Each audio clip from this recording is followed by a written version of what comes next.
Welcome everyone to Medical Care Planning. This is week 3 of It's Your Money. My name is Trevor Murphy. I will be substituting in for host Dawn Vivrette today.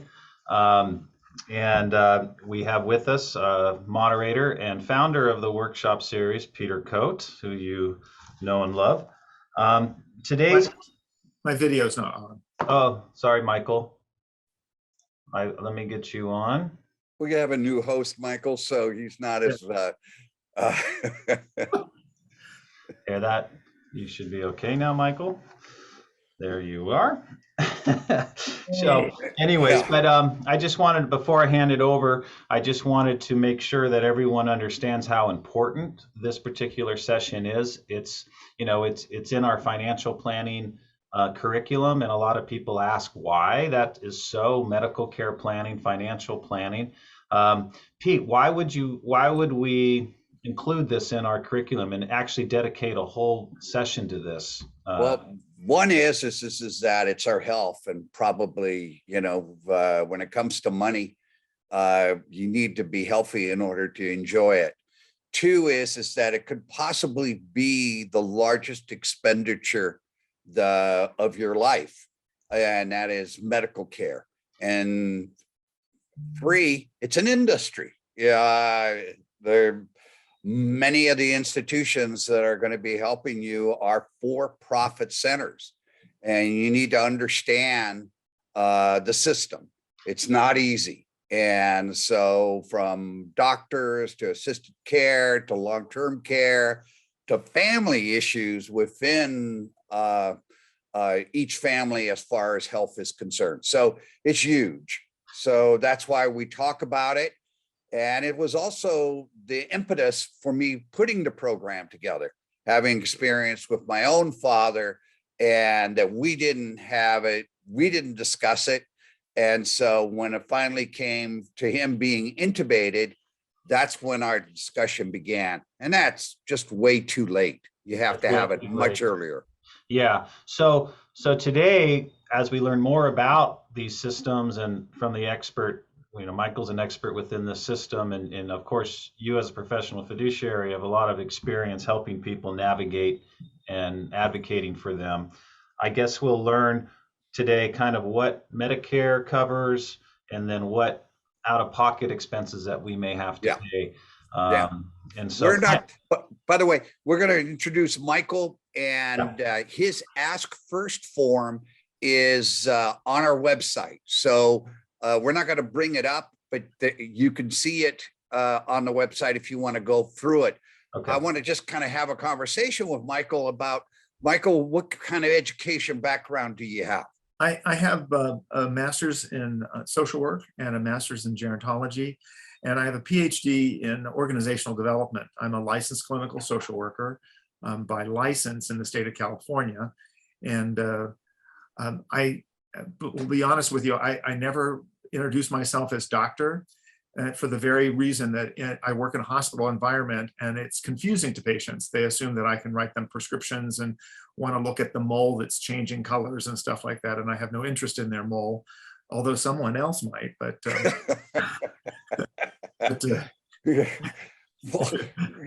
well, you sound very qualified. Well, what is your, from my point of view, your profession is fairly new. What is it? Well, a lot of what we do is we navigate a very complex healthcare environment, and the continuum of healthcare is a very, it may look simple from the outside if you're not faced with any of the issues, but if you're in the midst of it, you know that you're lost frequently, and you don't even know how lost you are. The title of the presentation that I've given it is Facilitating Rich End-of-Life Conversations. And so anybody that's on this webinar watching, I want you to know that you do have some control over how this process goes. And accessing someone like myself or another type of care manager is extremely important, even if it's just to get kind of like the lay of the land, and so that you know kind of on a very basic level what to do whenever things start going south, because they will. We're not all going to stay here forever. Actually, none of us are. The death and taxes it's still working. You mean But none of us are going to live yeah, forever? no. One of the things that I think that's important to know is that as a care manager, I'm a social worker by training and background, but I want you to know that a lot of care managers are also nurses. Some of them might be both, but there's reasons for choosing a nurse versus a social worker versus perhaps another type of person. But the reality is that all of us who do this work are very familiar with the resources that are available to you and how you can access the resources that you might not even know that you need. And that's probably the biggest challenge that I have is that people don't know what they don't know until they don't, until they have a problem. Until you need it. Yeah, until you need it. One of the things is that Trevor, could you put up or Michael, could you put up the slide, how to find a care manager? Sure. And then Michael, I'm going to keep on asking you questions on Okay. how do people find you? One, and two is, how do you charge? How do most individuals, what you do, charge? And who do you get hired by? Let me hang on there one second. Good grief. There we go. This is, now I keep trying to share the screen and that's not what I want. I want this one. I'm sorry. That's okay. Yeah, God, not you touching almost it. have to be an IT and a There you go. specialist. And you can't touch anything. It's really very sensitive. Yeah, I don't see it on my screen, but is it showing? The Aging Life Care Association. Yeah, it's not showing on my screen. Trevor, can you step in and get that if you can?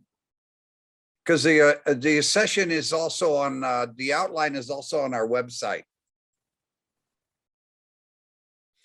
How do people, you had asked a couple of questions that I can speak to. Yeah, one of it is that who finds you, and how do you charge? The person who finds me could be actually anybody that cares about what's happening to a particular individual. So I will frequently be contacted by an adult child, often someone who may be living at a distance or may even be right around the block.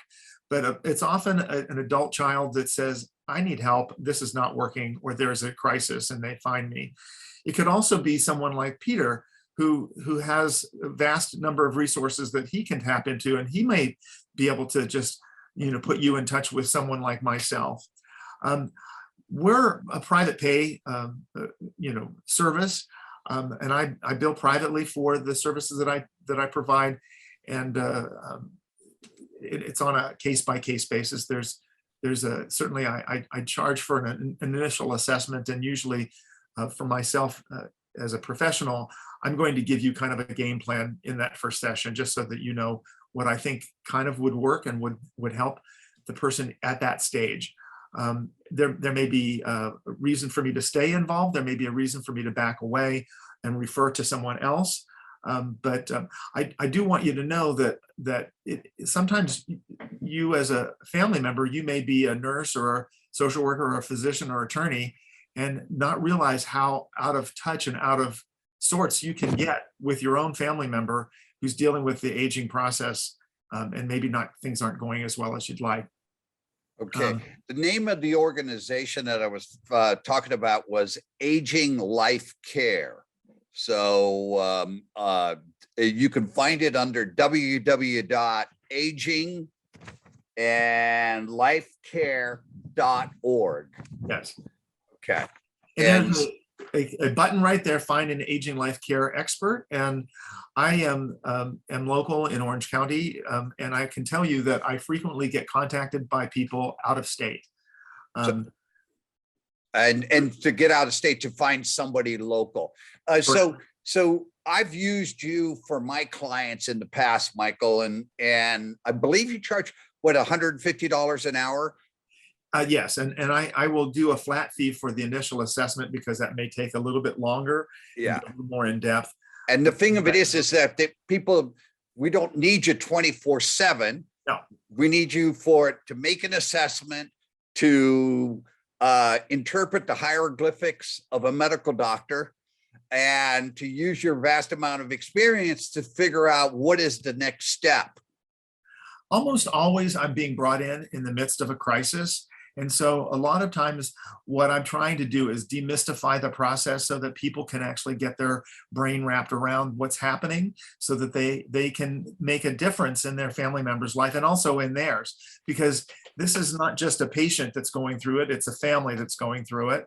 And sometimes it affects everybody in a kind of a devastating fashion. Okay. One of the things is that people need to understand the different levels of care. So let's go through it. What does acute care mean? And where will you be if you need acute care? You're going to be in a hospital if you need acute care. And that's usually you access the hospital through the emergency room. I'm going to speak, really to what I see locally, because we have a very large aging population in Orange County.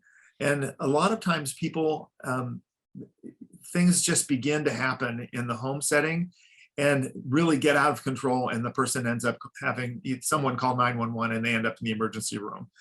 It is very, very hard these days to get admitted to a hospital and to be a patient in a hospital, because there's all sorts of barriers and goals of keeping you out of the hospital. So if you get admitted to the hospital through the emergency room, I'm telling you this, you're sick, you're very ill, because if you're not, they can get you managed in the community in some fashion, and you won't need to be hospitalized. People that end up being hospitalized are very ill, meaning they need skilled nursing, they need physicians involvement, they need a lot of treatment and medicines and various things that you're not going to understand.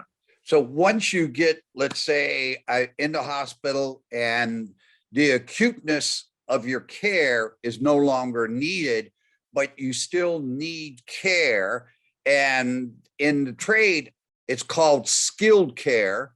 And where do you get that? Well, everybody may think that they're eligible for it, but they have to have stayed in the hospital for a specified period of time in order to qualify for their insurance or Medicare to pay for them to be in a skilled nursing facility. Frequently, they will soften it a bit in saying that you're going to rehab.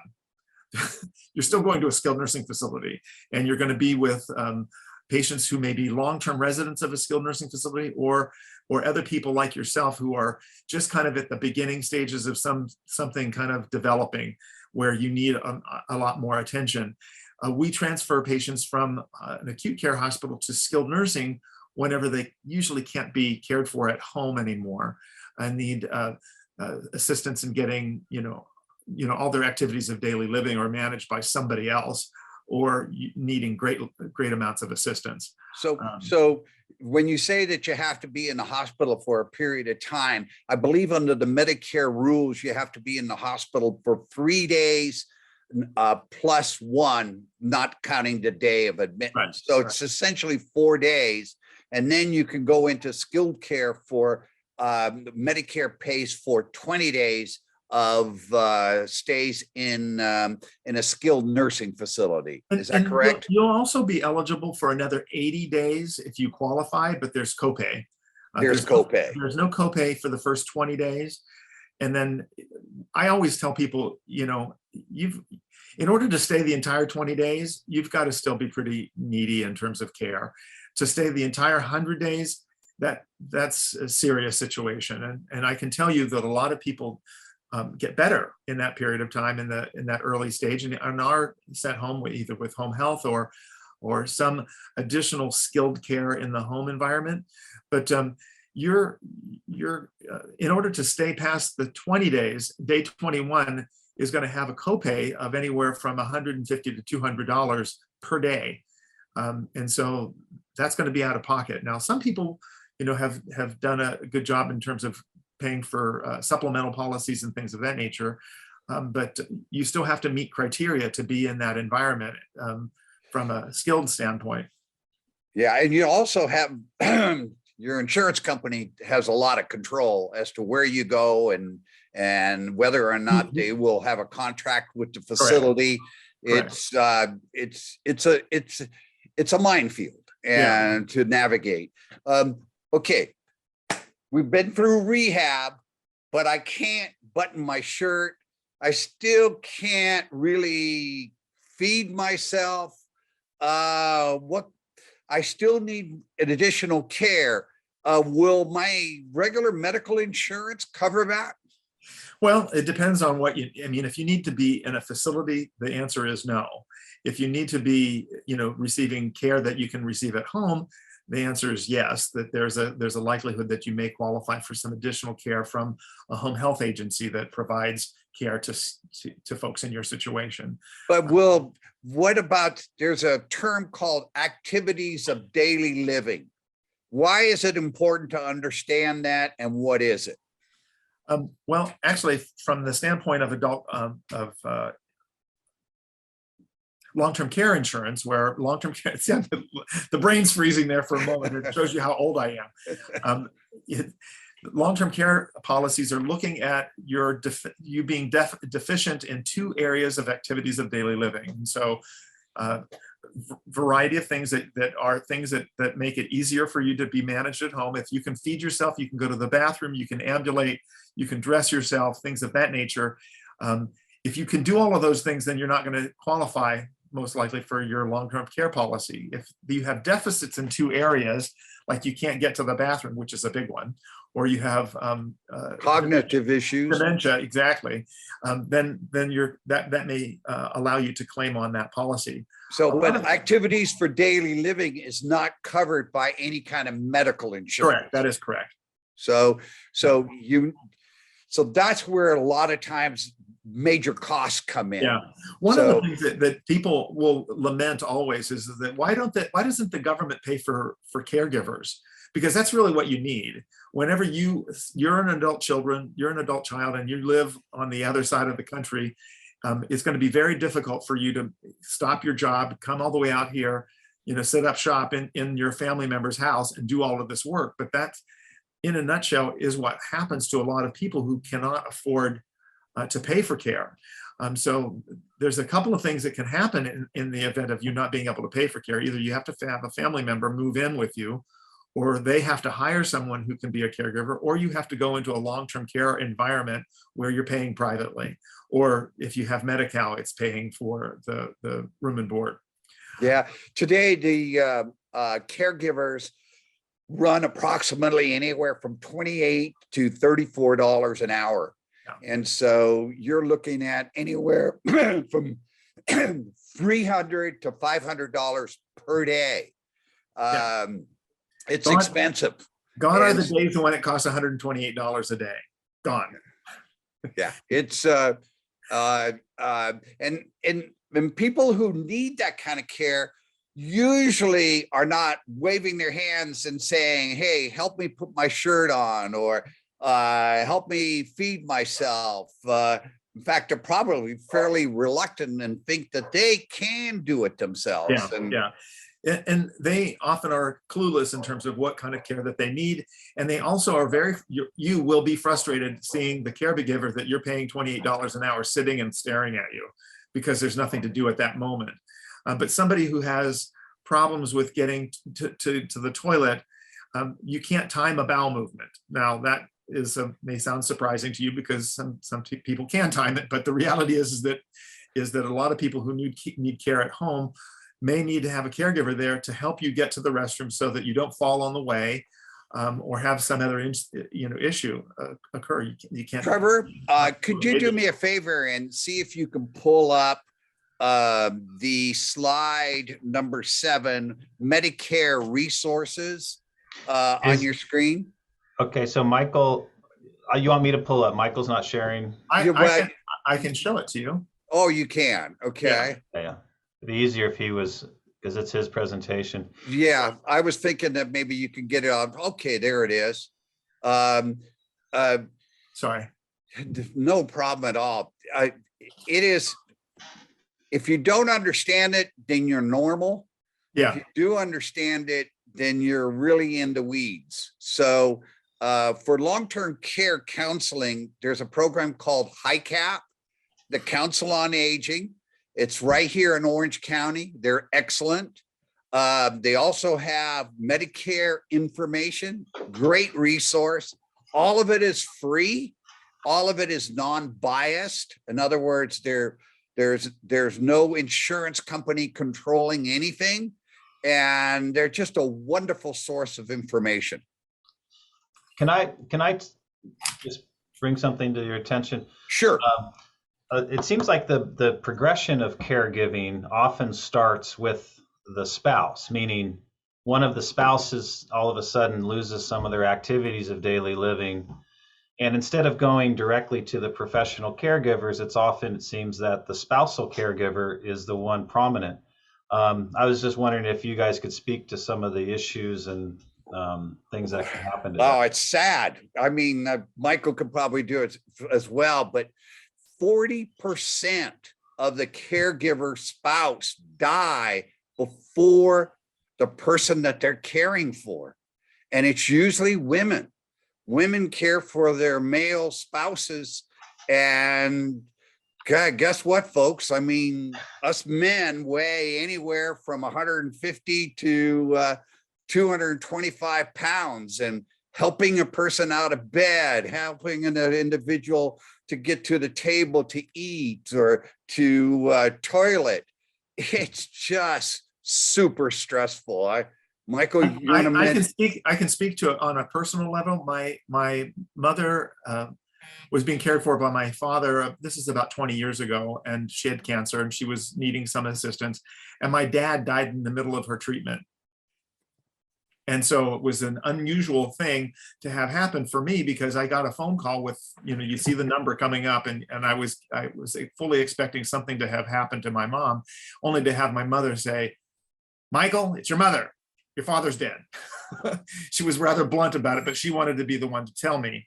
I can tell you right now, I have on my caseload, I have 4 families where the caregiver is 90 and the patient is 95. And so, and they have no resources because they've lived too long. So we're now starting to figure out, well, how do we get the adult children who are in their 70s to come and provide some care? It's becoming more and more of a challenge for us, because not only are we dealing with very advanced age individuals, we're dealing with advanced age children. Yes. And the children have to get along. Yeah. That's another part. Why don't you put up the long-term care slide as to, there you go.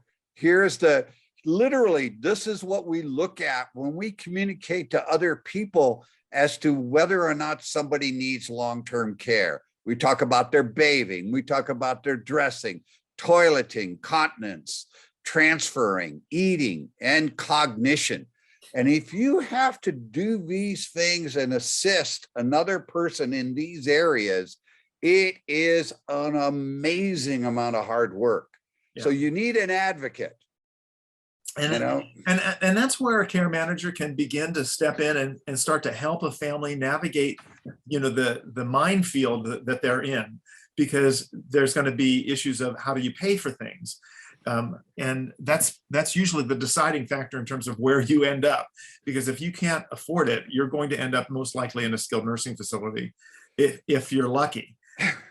And that's the truth, because a lot of skilled nursing facilities these days, especially since we've been through COVID, have had a really, they're strained to their breaking point in terms of managing people who have long-term care needs and only have Medi-Cal or something similar to pay for care. Let's Michael, go to the slide for the policy premiums. LTC, it's page 13. Got it. Long-term care insurance determined. Yeah, just it's there it is. Today, it's very difficult to get long-term care insurance. The insurance industry underestimated the cost. And so many insurance companies have gotten out of the business. That is true. So not only that, if you do have a policy, even though it says they'll never increase the premiums, they still do increase the premiums. So people can't afford it and drop it. So if you go to the next slide, LTC policy premiums continue. Right. It's page 13 on my slide that I have. Okay. That's one more. Continue. That's nope. We're going back and forth there. Is it disease policies? Is that no LTC policy premiums? Page 13. Okay. All right. I can't see the page number. I apologize. No, that's okay. So, it's literally, I think it's the next slide. Okay. That says avoid specific disease policies. Yeah, it's right after California partnership policy. Okay, there we go. I'm sorry. That's it. The elimination period. Yeah, I just want to just kind of touch base. For those individuals who have a long-term care policy, please understand your elimination period. Okay, most of them are 0 to 90 days. And what that means is that your policy will not kick in and pay until you have personally paid for the first 90 days. And by the way, in the first 90 days is when usually most people die. Yeah. So one of the things that people don't realize is that buried in page 29 or 30 or 40 is a clause that may help you with the elimination period. If you are eligible for hospice and you come onto a hospice program, some of the policies will waive the elimination period and start paying on day one. And so, by the way, and who needs to know this? Not you. Yeah, your family. Yeah. This policy ought to be with your estate planning documents, and whoever is your agent for your healthcare needs to know this. It's because they're not going to see page 40 if they ask for the policy. They're going to see the first page and the information about the policy. And unfortunately, there's no interest in sharing the information that I just told you. You got to dig for it, and you have to read the policy. Yeah. And by the way, HICAP through the Council on Aging will help you if you can't figure it out yourself. It's significant amount of money. Yeah. I mean, it could be $30,000. Yeah. The age daily reimbursement amount. That means is that the policy pays per day. In other words, like a caregiver charges per day, per hour. And so each policy has a dollar amount as to what it will pay on a daily basis after your elimination period. So it could be anywhere between $50 and $500. I've seen the cost of caregiving skyrocket just in the last 5 years. Oh, absolutely. You know, and people thought that they had a good policy when they had $100 reimbursing them. And that's barely enough to pay for an 8-hour shift. I mean, it's unfortunate, because I don't think anybody anticipated what we've gone through. There's been some things that the government has made us in a worse situation because the folks who used to do the majority of care were live-ins, and live-ins were getting not only paid, they were also having their room and board covered, and they were eating with the patient. So they were getting food, housing, and everything that basically there wasn't a dollar amount attached to it, but people felt that they weren't, being abused in any way. And they did not complain to the state of California that they didn't want overtime. The state of California said, well, you need to be paid overtime because you're entitled to it. So what did that do is that it cut everybody down to 8 hours a maximum per day. And so no longer did you have live-ins unless you were willing to pay all the overtime. And that's where the skyrocketing of the cost of care. I actually was at a conference where I was sitting next to the woman who actually pushed through that policy in the state of California. And I said to her, I said, you buy this policy. I said, I don't know if you realize this, but you've screwed the middle class. I said, because there's nobody that can afford care now. And she was, well, what do you mean? And I said, well, in San Francisco, as an example, I said, it's maybe close to where you are living. The cost of having an apartment for a caregiver is astronomical. So you've just kicked them out of the house that they were living in, caring for a senior who was, and all of them were more than happy to pay them $125 to $150 per day, because that was seemed more reasonable. But now you have to pay $500 a day. You have 3 different individuals during the week. You have 3 more different individuals on the weekends. And all of the stuff is just, it's just a mess, because where do these people live who are caring for you? They live a 2-hour drive away. Yeah. It's lots of things that nobody anticipated. Yeah. But if you do happen to have a long-term care policy, I run across these every so often.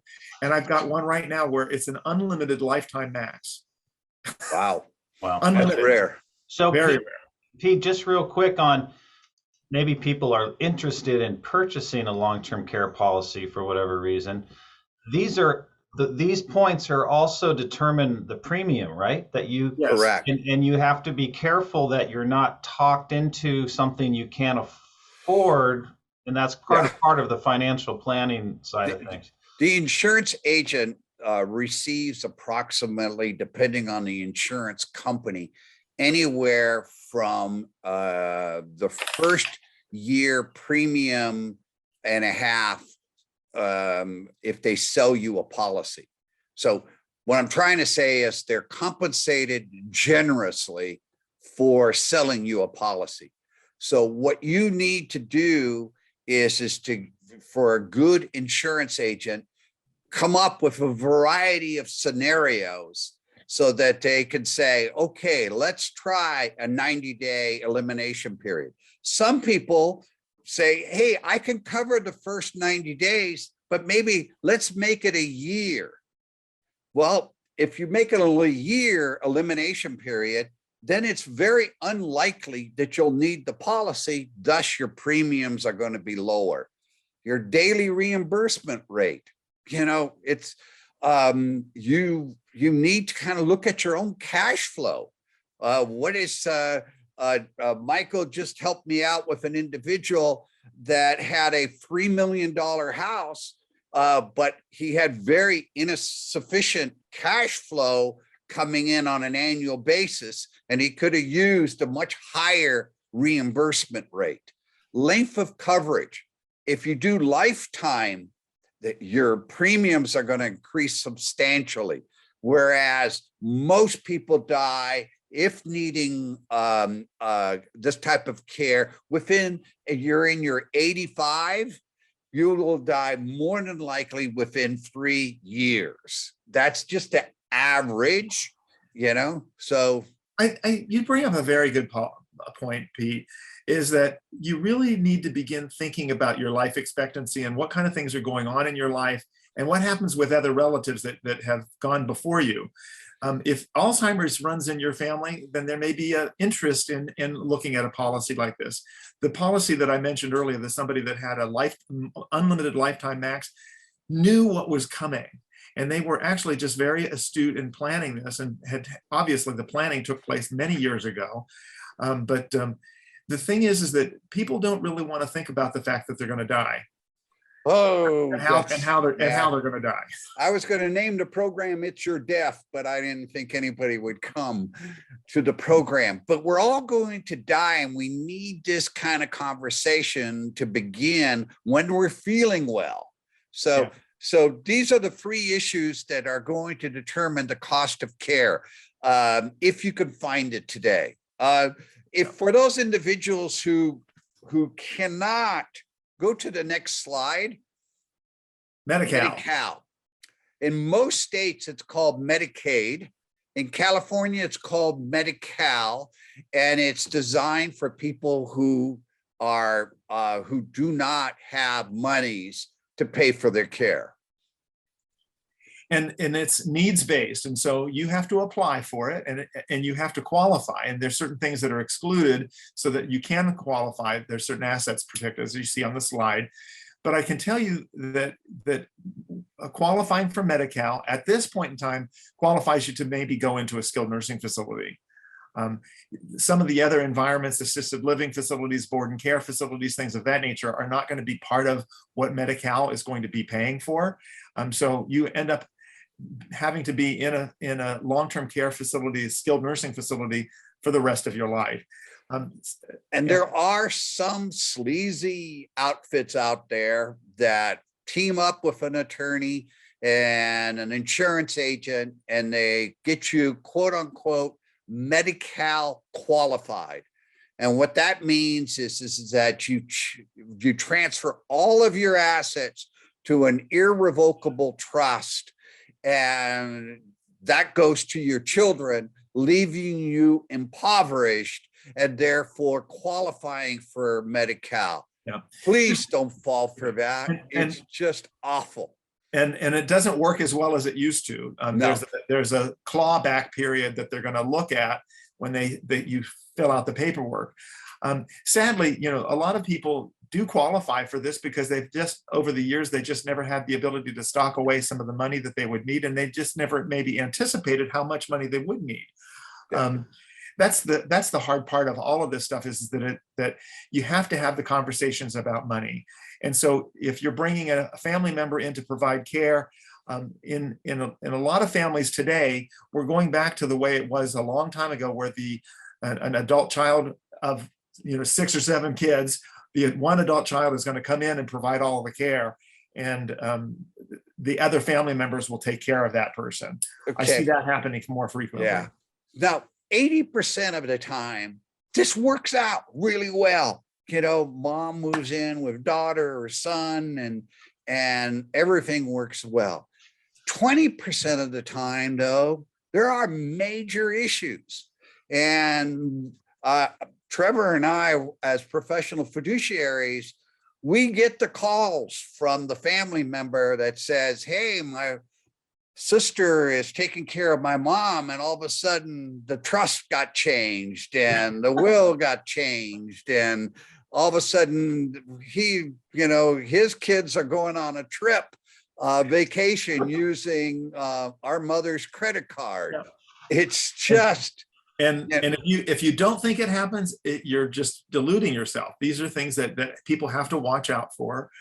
There are some absolutely wonderful families who do this the right way and really take care of each other. The vast majority. Yeah, absolutely. It's the folks that there's a sizable amount of inheritance coming at some point in time. And then people suddenly get very interested in how much the care costs in the home environment. If that's so, one of the first things that Trevor and I do when we meet with a family member, by the way, you need to be responsible for yourself. You need to get these things in line. And one of the ways that we encourage you to do it is, whoever your advocate is, whoever your agent for your healthcare is, go to Michael, the slide where for the Your Way booklet. Okay. It's 2 pages long. Yeah, this particular organization is wonderful, where you can get the Your Way booklet called Help. And go to the next slide. This Your Way booklet, it's a conversation starter, and there's lots of ways to get the conversation started, but this is just one of the ways. It gives you a booklet that asks you a lot of questions. It's a fill in the blank, it's a check a box, and it gets you to think about what's important.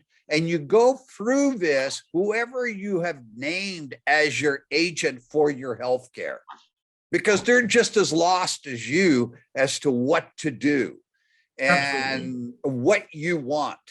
And it's one of the things, and Pete, I'm so happy that you have this slide as part of our presentation always, is because it's so important for people to have these difficult conversations before the crisis so that they can plan to avoid the crisis. Because if you don't wish to be resuscitated and put on a ventilator, you need to let somebody know that that's something that you want. if you don't want to end up in a ICU bed, you've got to speak up and tell people, because there are ways of avoiding that happening.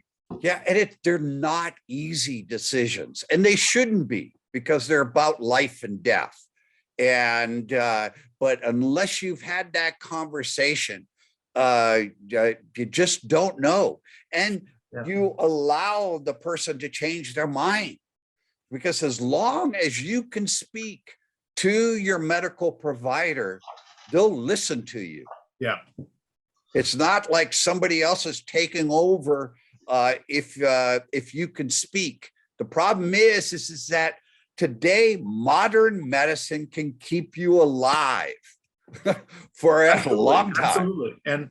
And you may be stuck in a situation that could have been avoided, but now it has to have a very complex conversation in the ICU. And I facilitate these conversations all the time with a physician and adult children who just really never thought of this. And it's like, really? What did you think was going to happen? Is my question. And we're living longer. Yeah. So, you know, my mother-in-law is 101. Oh boy. And so she's still pretty sharp, but not as sharp as she was at 80. Yeah. And so at some particular point in time, we need help. All of us will. Yeah. And so you need, and think of it. You had mentioned this earlier, Michael, when you started off this session, is that as the parents get older, the children, quote unquote children, they're also in their 70s and 80s. Right. Yeah, it's really something. Yeah. So so this is not a one-off review. Every 3 to 5 years, you kind of need to make an assessment as to, hey, who's going to be caring for me? What do I want? Right. And is the person who I have chosen capable of making these decisions? Yeah. Are they going to follow your wishes, or are they going to make up their own? What religion are they? You know, there's so many things to ask about. There's a couple of other documents that are really important, and I think you have them on the next slide, Michael. Hey, real quick, I just want to catch up on some questions so we don't get too far. Sure. Someone's asking about, okay, her mom is the primary caregiver for her dad, and his needs seem to be increasing. Why don't you go ahead and put all three of us on the screen? Oh, okay. Then Michael needs to stop sharing. Okay. He's such a sharing individual. Yeah. So basically, she's looking for recommendations on broaching the subject of getting occasional respite care for mom. And it's kind of a tricky subject, right? Because now you're bringing someone in that is, dad's unfamiliar with and all. But from my understanding, and we've worked in the past, perhaps the hospital foundations have respite programs, I think, for spousal caregivers, some of them. I know St. Jude does. I don't know if Mission or the ones closer to us do, but do you guys have any? I haven't heard anything like that recently. Okay. Saddleback Hospital, just having someone there just recently, they do offer skilled care through the hospital. And I believe, and Mission also offers acute rehab care through the hospital. But not long-term, not custodial care. Not custodial care. And the custodial care is where you have to dig into your own pockets. Right. So getting respite for the spousal caregiver, I would look at at some hospital foundations and see if they have a program in your area that you can reach out to them, and they'll definitely have some recommendations regarding broaching the subject with your parents. Another question is about someone just wants to know if there's a website that explains exactly what Medicare does and does not cover regarding long-term care. Very simple, really.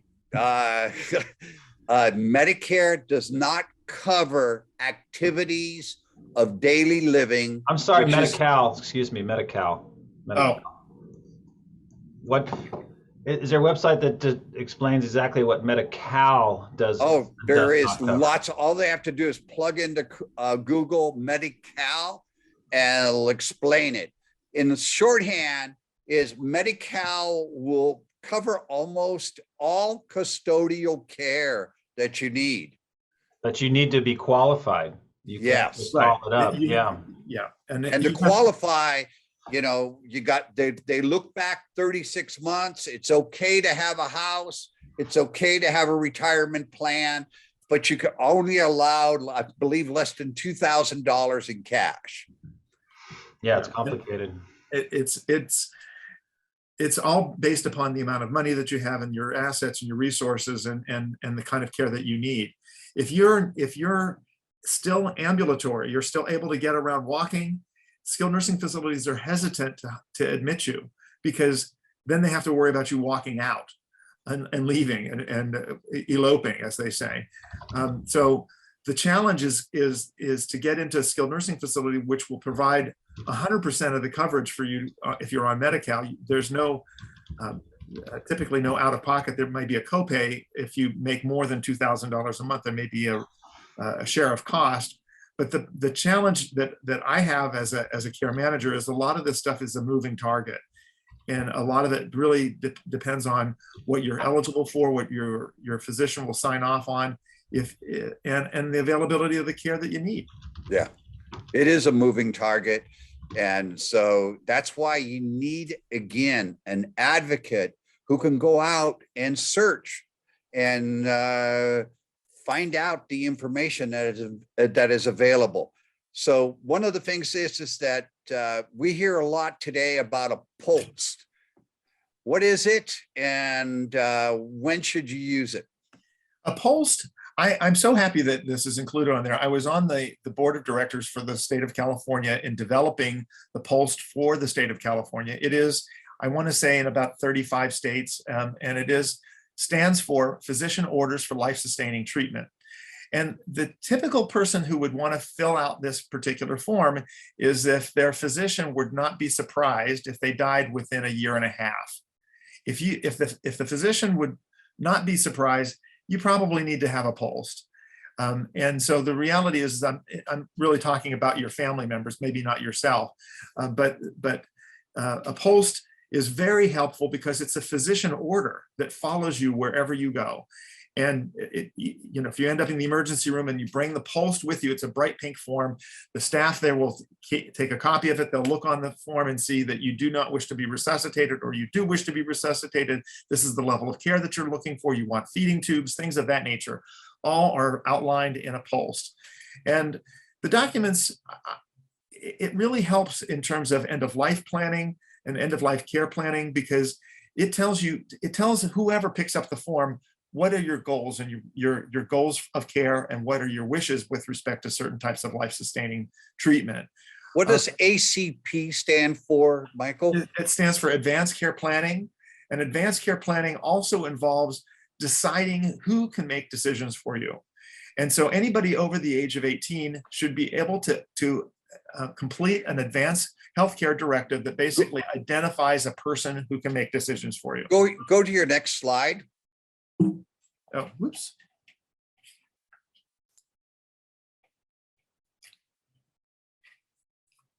Oh, God. Next one. I'm sorry. Yeah, this is a, whoops. See, what happens is you touch it and then it, Okay. What the AHCD stands for, the Advanced Healthcare Directive versus a pulse. They're different. Go back for a second. yeah. Yeah. Pulse is for a seriously ill person who's ill or frail at any age. So a child could have a pulse completed. An advanced healthcare directive is general instructions for future treatment. You often see in the document, it says, I want to prolong life, or I don't want to prolong life. It doesn't go into a lot of detail about that. A pulse is going to go into specific detail. In an advanced healthcare directive, it names a medical decision maker, somebody that can make decisions for you if you're not able to. A post can actually be signed by that person. So if you have not completed a post and you're already past that point where you're capable of signing for yourself, the decision maker can act on your behalf. I can tell you that we really appreciate when patients come into the hospital with a post already completed, because that means the difficult conversation was already held. And if the difficult conversation was already held, you're going to get the care that you're looking for. If you haven't completed this, you're all bets are off. One of the things that we haven't talked to Michael about is his book, How to Die. Tell us a little bit about that book. Well, it's not about how to die. It's called, I don't know if you can see it. It's called Dying 101. Dying 101. It's not coming up there. Okay. At any rate, it basically, it's a book for patients, but patients rarely get to read it because by the time they need it, it's too late. And so family members are frequently reading this, maybe even after the situation. And I can tell you that it's healthy for family members to read it even afterwards, because it's going to help them understand, how do I want to be treated? And if you're already in your 70s, it's probably a good idea to begin to think about, how do you want this process to go? That's the reason why we called it Dying 101, because it's really starting off the conversation on a very basic level so that you understand, you read this book, you're going to have greater control over what happens to you. And that's the whole issue. Absolutely. You want control. You're going to live longer and you're going to be happier when you're in control. And the way you stay in control is by choosing people who will do what you want. And the only way to know what you want is by having the conversation. If you go 2 slides up, Michael, on the slide called Why Plan. Why Plan? Mm-hmm. Yeah, there it is. No, next one. Oh, yeah, that's it. This is it. I mean, this is a realistic statistic. If you don't make a plan, then they're going to treat you aggressively.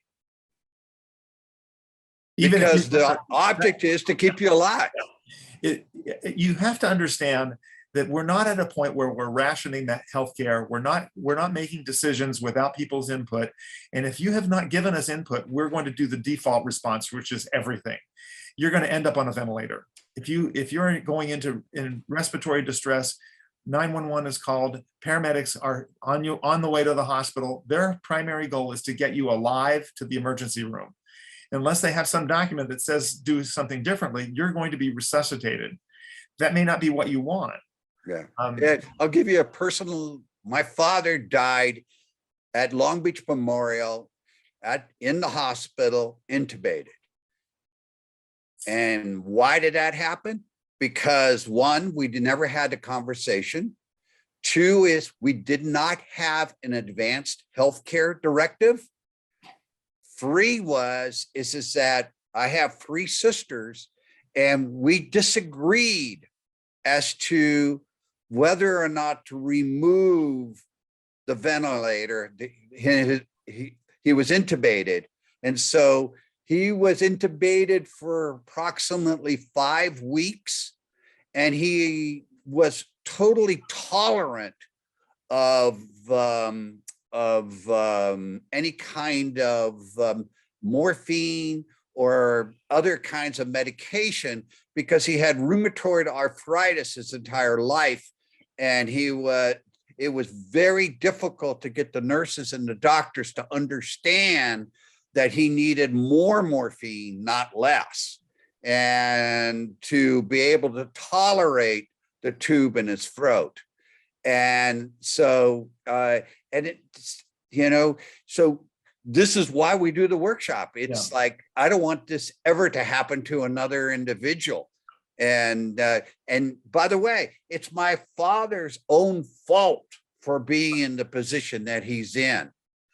He should have taken care of that and talked to one of us as to what he wanted and make sure that he could make his wishes come true. People will often say that my daughter knows what I want. And I said, have you asked her?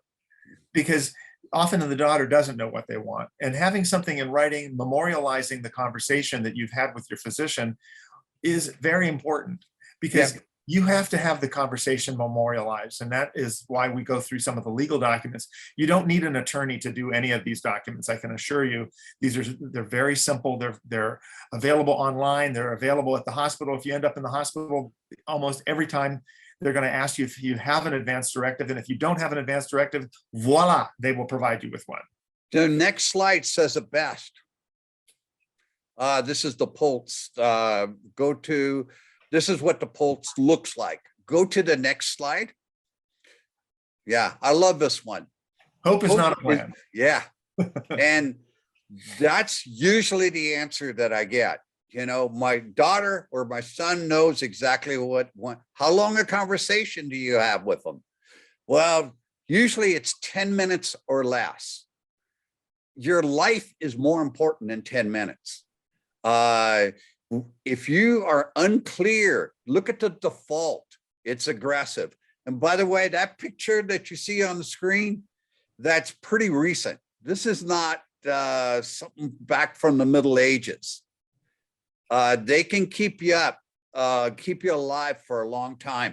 There's a vet farm in San Diego that either people have an agent for their health care who will not pull the plug, or they don't have an advanced healthcare directive or a PULPS or a DNR, and therefore the state of California will not pull the plug, and they'll keep them alive and under the most horrific, I think, conditions.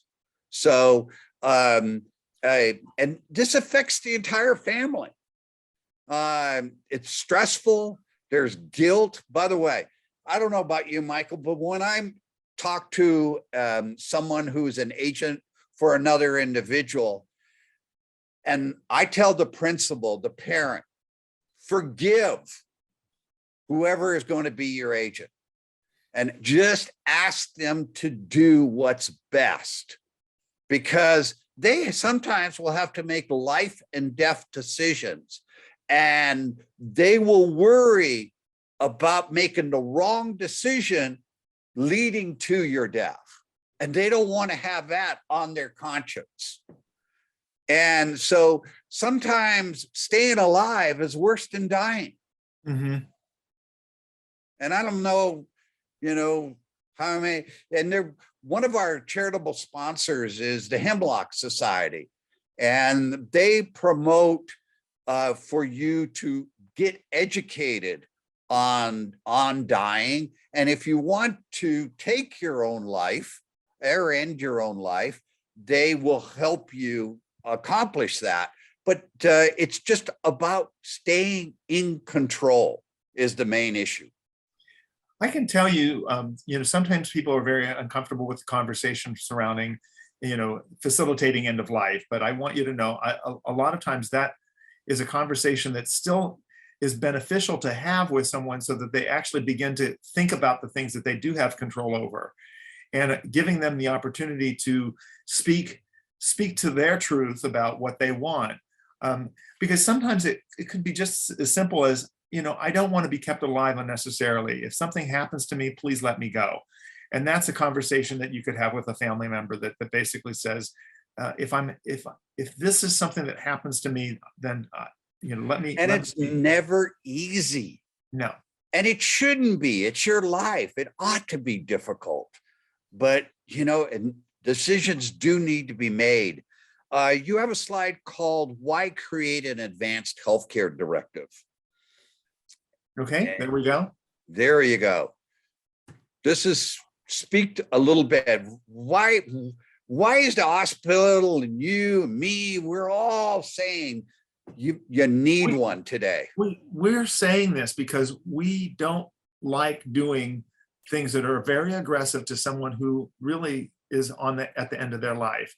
It doesn't make us feel good that we've brought this person back from the brink yet one more time, only to have it happen again.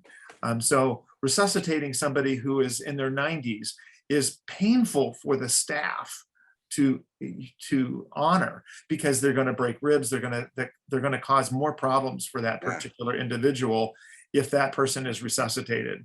I hear families use words like, oh, we're not going to give up on you. Yeah.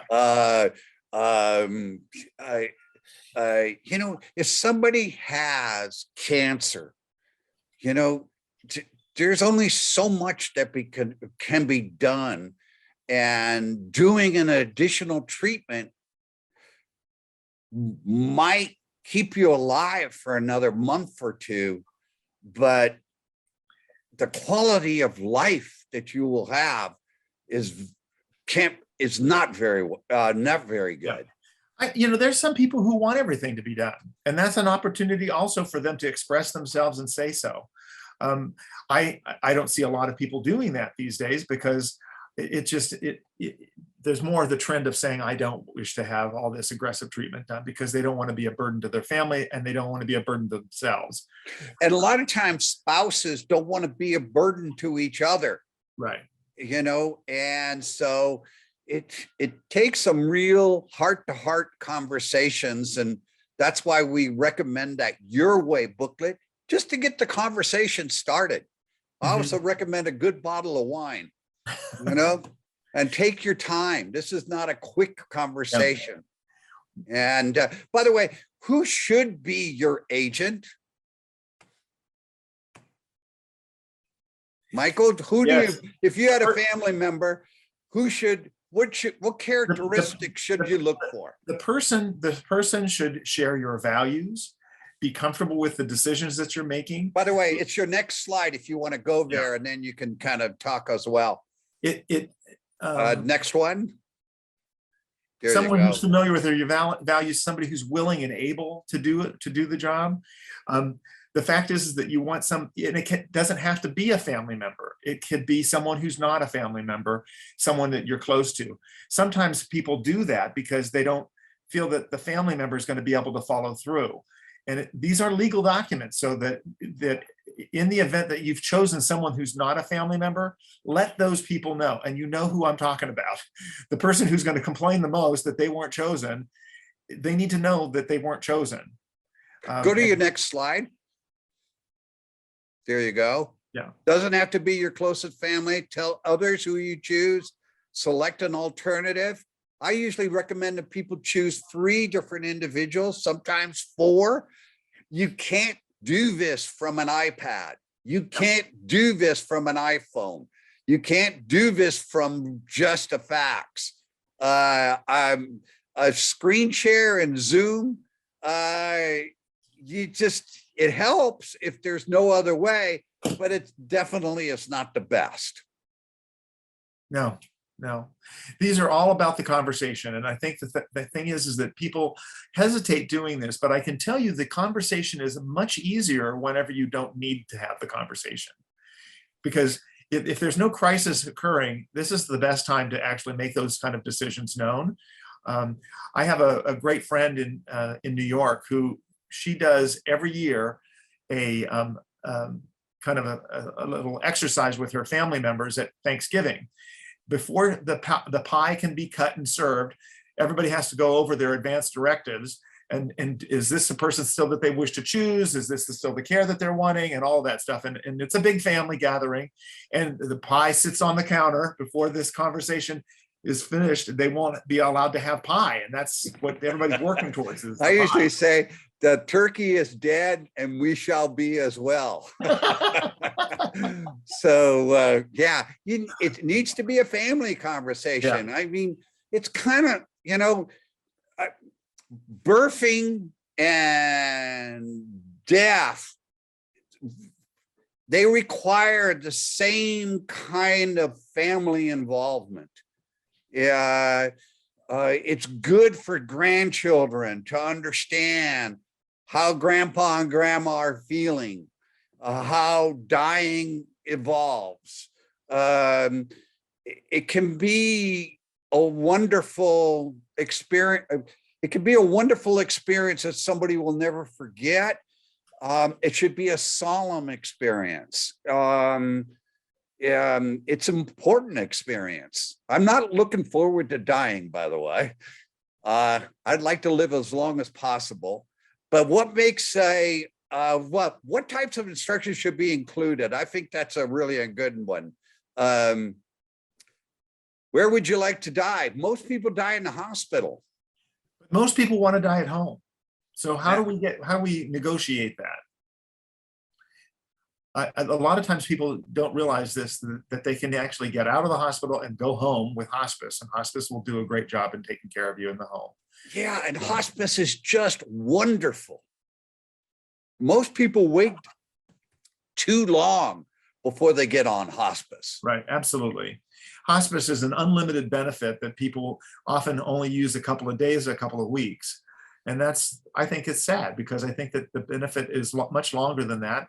For one, And you can get in and off of hospice at any time.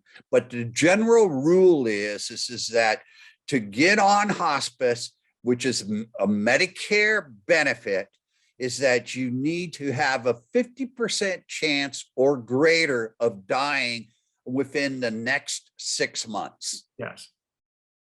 But you can get off, by the way, and that doesn't mean that you don't get treatments. Correct. You can get any kind of a treatment, but not for the purpose of curing you, of keeping you comfortable. And it's nurses, and it's morphine, and it's chaplain, and there's social services. They come to your house. It's awesome. Hospice is basically no cost to you either. It is no deductibles, no co-insurance. It's provided where you wish to receive care. And if that's at home or a small facility, hospice will provide that. And there's a lot of different, hospice isn't one just gigantic organization. There are dozens of hospice providers, and some do, I think, a better job than others, and some not so much. But at the end of the day, if you're at the end of your life, I think it's important for you to have hospice involved. Yeah. Yeah. I would usually recommend hospice programs that are connected with the hospital, because the hospital reputation is at stake on hospice programs. So it's always a good resource. Organ tissue donations. I just had an individual die 2 days ago, and he willed his body to UCI. And so for science. Yeah. There's a couple of really great programs that they have. Sometimes they just want your brain. There's the Alzheimer's program going on here in Orange County. In fact, it was on 60 Minutes, that particular program. Yeah. So there's some real, if you want to have your body used for science, it's there. Just giving you guys a heads up real quick. It's about 10 more minutes. Okay. Let's see let's see where we go. I'm looking at your outline here. What do we do when we've completed the advanced healthcare? You give a copy to your decision maker, the person who's responsible to decide. You make copies for loved ones and that person who thinks they should be the one chosen and not. You discuss it with your doctor, you get it into the medical record. If you end up at Saddleback, they will ask you for it. They'll scan it into your chart so that it's always available to anybody that's working with you in the system. The electronic record system, I think, is pretty darn good when it comes to advanced healthcare directives, because we can see the history from every time that you've brought maybe a new one in that's scanned into your system, into your chart, your electronic record. It's important for you to keep a copy for yourself. You should also keep the original. Photocopies are just as valid as the original. So why don't you put your outline away and let's the three of us get on the screen. There is a question. I was typing, but I'm just going to throw it out. Go ahead and remove the outline there, Michael. I did. No, it's still on my screen. There we go. So someone is sharing a story about sort of the emotional aspect of hospice, and she's saying that her stepdad refused hospice because he didn't want to die, and it was hard to care for him because he refused hospice. He was over 90 with cancer, but he still refused, which made it really hard for her mom. And so I guess, speaking to that, Pete, I think that kind of is sort of like a misunderstanding of really what hospice is and when it is should be prescribed. And do you Yeah. have anything to say to that sort Yeah, of thing? I think the reason for that, and Michael, to chime in whenever you want. I think the reason for that is because at 90, you're not as sharp as you were at 70. And so you need to start this, from my point of view, putting it together between 70 and 75 and figure this out. Because at 90, when you are suffering from some sort of a medical condition, your cognition is not going to be as sharp, and fear takes over. Fear is just rampant. And by the way, fear is the driving force for commercials on TV, for sometimes services of professionals. If you don't do this, this will happen to you. One of the things, and fear shouldn't be driving this decision. No, but one of the things that I want to suggest for someone who's going through what the person who wrote in is that they may want to just consider telling the hospice provider, don't tell them you're from hospice. Yeah. If you have the right to make decisions over this person, make the right decision and just say, you know what, the staff that's coming in are helpful nurses and people from the hospital. They're here to help you.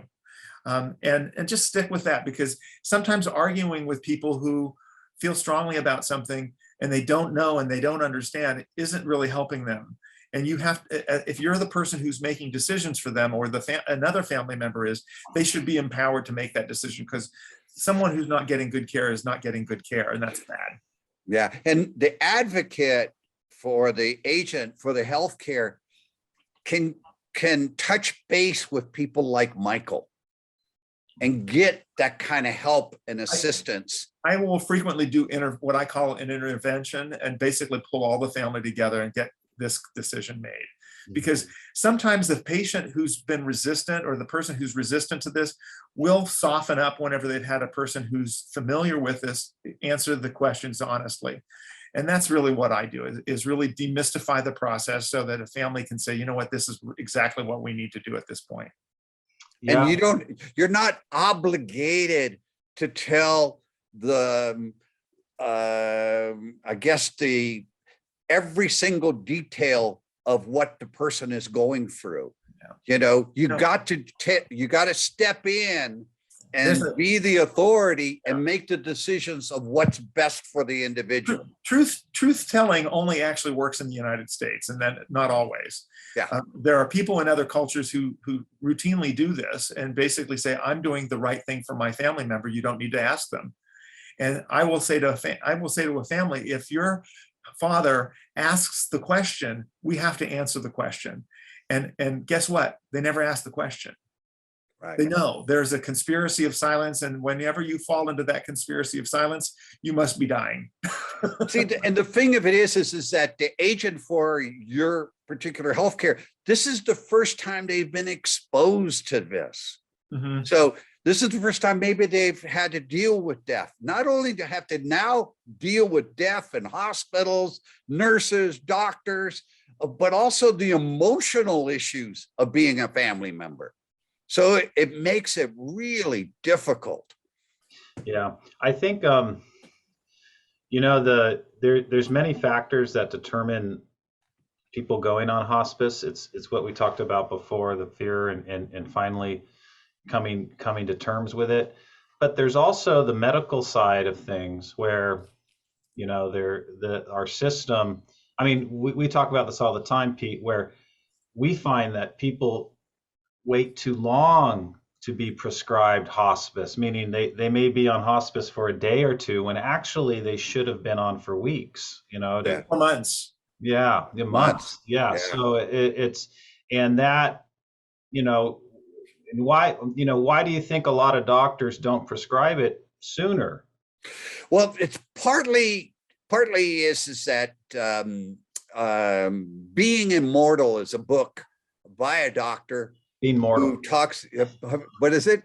Being mortal, not immortal. Be immortal. Okay, sorry. But He you'll go talks one about day. that. Yeah, he talks about that very subject that most medical doctors are just not familiar enough with dying or comfortable enough to talk about it. I have a physician that I work with in the hospital who he's very comfortable having these conversations. He just doesn't want to take the time. And he says, we're going to go in and meet together, and I'm going to tell the family they need to talk to you because you're the expert in that area. And that is absolutely the truth. If that physician spent all of his time having these conversations, that's all he'd be doing. And so being able to pass that off to me or to a nurse practitioner is sometimes the best thing to do, because we're going to be able to get all the questions answered. But give you another example, just had an individual who family members were all from out of state, and the two daughters came in to the hospital, and their father was on the verge of dying, and we needed that conversation with the hospitalist. The daughters did. And so we insisted, and they did reluctantly, because exactly what Michael said, that they're busy at the hospital. And some of the questions have nothing to do with the care. Some of the questions have to do with, how do you get this? How do you get that? You know, where do you do this? And all that. They're more logistical questions. Yeah, but they will do it if you insist to have a conference. Yeah. And it's important. But it's also important for the agent to ask the right questions. You know, if we have this procedure, what are the odds? What are the percentages of them having a quality of life? Yeah. What does it mean to have a stomach plug? How long would the stomach plug have to be in? You have a stroke. What are the odds of the individual, again, having a quality of life? Cognitive issues. I mean, if I'm demented and I have pneumonia, please do not cure me.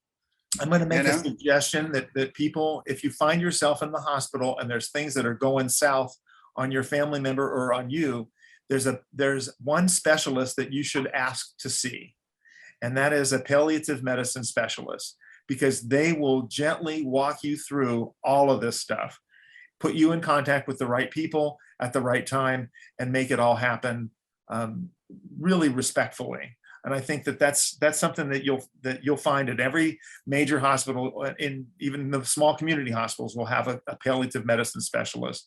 And it's a person that, you know, is an addition to your regular care. Yeah. But make sure that the agent understands that keeping you alive is not the goal. Yeah. You know, it's keeping you alive with a quality of life is the goal. And that's the subtle, hard difference that you need to communicate to your agent, because they're going to be in charge of you when you can't communicate to the doctor. Yes. One last question, and then we got to go. Someone's asking about organ tissue donation, and the question is your body completely taken, or do they leave something else that you could cremate? How does that process work if you decide to leave your... Well, yeah, I don't know. You know, there are some programs, and I'd be happy to share them. There's an organization called Science Care that will take samples and certain things for research purposes and have the body cremated and the cremated remains returned to you. There are a number of medical schools that will not return the body or any cremated remains. It's just too hard for them to keep track of where everything goes. And your body is going to be utilized for a long period of time. And so I don't know that people really want to get cremated remains several years later and have to relive that person's passing and all that stuff.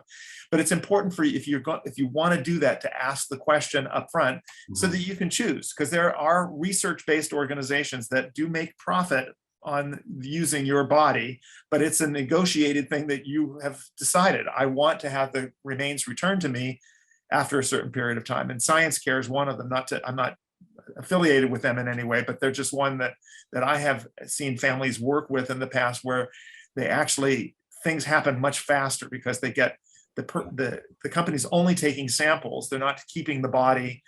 They're doing the things that they need to do from a research standpoint, and then having the body cremated, and then the remains returned to you. We just donated a body to UCI Medical School, and they handled everything upon the individual's death, but they do keep the body, and nothing is returned. So, You know, everything is paid for by that companies. Yeah. You will not have to pay a dime. If you go to a medical school, everything will be covered. You'll get death certificates from them. They'll do all the things they have to do. It's just like a regular mortuary. but the takeaway is plan in advance. Don't just say donate my body to science. Right. you want to The application is thick. yeah. Flat out. Okay. All right. Well, thank you. This concludes our wonderful, very rich presentation. Thank you, Michael. That was excellent, and we really appreciate your Thank you wealth so of much. knowledge and I experience in this. appreciate being included. Yeah. So, Pete, real quick, next week it says investment world. What do we do? What does that mean? What are we doing next week? Wally World.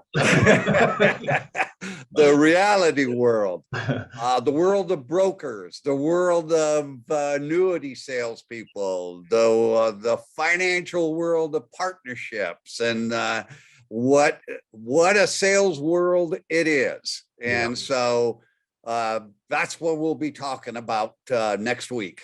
Okay, great. All right. Well, thank you, everyone, and Thank you, we'll see you next week. Thank you, Michael. You're very Thank you, welcome. Trevor. Take Bye-bye care, now. Pete. Bye-bye.